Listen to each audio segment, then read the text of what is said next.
Alien was buying something for the first time on Earth. He scanned the banknotes on the table, then ducked into the changing room and fired up the printer in his ass.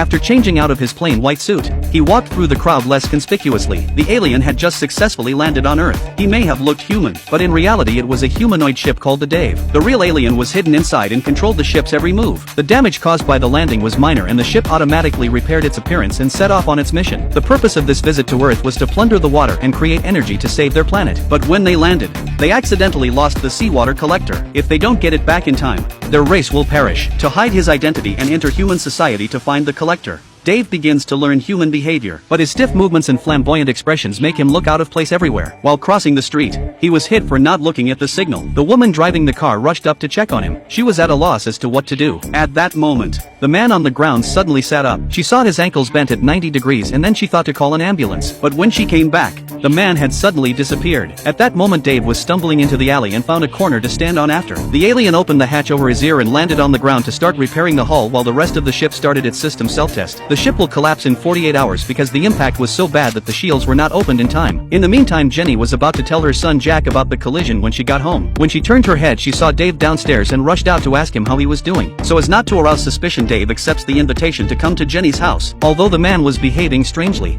Jenny decided to make up for her mistake by taking him out to dinner. Looking at the glass of water she offered, the captain had to order the pumps to be activated and the water sucked into the ship. At this point, Jenny's cat posted up and the navigator checked the internet to see what kind of animal it was. Looking at the fierce lion on the screen, Dave pissed himself in fear of all the water he had just drunk.